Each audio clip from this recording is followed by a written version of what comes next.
इस समय भाजपा पार्टी के नेता हों या कार्यकर्ता अपनी हैसियत से बाहर बयानबाजी या फिर ऐसे कृत्य करते नजर आ रहे हैं जो हर दिन अखबारों टेलीविज़न चैनलों में सुर्खियां बन रहा है। मंदसौर में मनोहर लाल धाकड़ की घटना हो या फिर गोंडा जिला के जिला अध्यक्ष अमर किशोर कश्यप की कहानी, हर तरफ बीजेपी का जलवा कायम है। कभी नाम तो कभी बदनाम, बीजेपी का अब यही काम।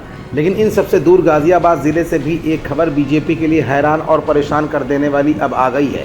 आखिरकार गाजियाबाद में ऐसा क्या हुआ जो विपक्ष को कोई बड़ा मौका दे सकता है? गाजियाबाद के किस विधायक ने एक बार फिर बीजेपी की मुश्किलें बढ़ा दी हैं? और गाजियाबाद के इस विधायक के बयान के बाद क्यों उत्तर प्रदेश की राजनीति में फिर से नया भूचाल आ गया है? ये कुछ ऐसे सवाल हैं जिनका जवाब अपनी आज की इस रिपोर्ट में हम आपको दिखाएंगे भी और बताएंगे भी। दरअसल आप सभी ने नंदकिशोर गुर्जर का नाम तो सुना ही होगा। ये गाजियाबाद के लोनी सीट से विधायक है। बीते 2 महीने पहले ही अपने ही ज़िले की पुलिस पर आरोप लगाते हुए फटे कपड़े में लखनऊ पहुंचे थे। उन्होंने मुख्यमंत्री से शिकायत की थी कि अकेले गाजियाबाद ज़िले में 50,000 से ज़्यादा गौवंश स्लॉटर हाउस में कट रहे हैं, जिसके बाद विधायक के मुताबिक मुख्यमंत्री की टीम के कुछ लोग उससे नाराज़ हो गए थे। इन सब के बाद बीजेपी विधायक मीट और मटन दुकानों पर छापा मारने पहुँचे। इस दौरान उन्होंने ये भी कहा कि अगर कोई दुकान मालिक भागे तो गोली मार देना। अब आपका ये भी जानना बेहद ज़रूरी है कि ये वही भाजपा विधायक हैं जिन्होंने कहा था कि मुख्यमंत्री योगी आसुरी शक्तियों से घिरे हुए हैं। अब विधायक लोनी ने हिंडन एयरपोर्ट के आसपास की मीट और मटन की दुकानों पर छापा मारा है।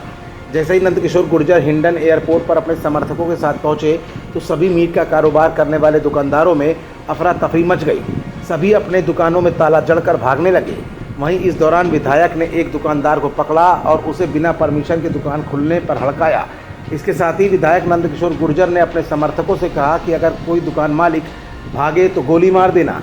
विधायक इसी तेवर के साथ हिंडन पुलिस स्टेशन भी पहुंचे, जहां पर चौकी इंचार्ज के नहीं होने पर नाराज़गी जताते हुए विधायक ने कहा कि बिना परमिट के दुकानदारों की दुकानों को वहां से हटाया जाए। फिलहाल नंदकिशोर गुर्जर जैसे तमाम विधायक इस समय भाजपा की किरकिरी लगातार करा रहे हैं। भले ही गाजियाबाद में अवैध दुकानों का संचालन हो रहा हो, लेकिन इस तरह के तुगलकी फरमान जारी करना शासन सत्ता का दुरुपयोग ही माना जा सकता है, क्योंकि जिस तरह से नंदकिशोर गुर्जर ने अपने समर्थकों से भाग रहे दुकानदारों को गोली मारने की बात कही, उससे कहीं ना कहीं माहौल गर्म भी हो सकता था, जो धार्मिक उन्माद की तरफ कदम बढ़ा सकता था। फिलहाल नंदकिशोर गुर्जर के इस बयान पर अब योगी का अगला एक्शन क्या होगा, इस पर भी अब सभी की निगाहें टिकी हुई हैं। खबरों से जुड़े रहने के लिए सब्सक्राइब करें हमारा चैनल इंडिया जंक्शन।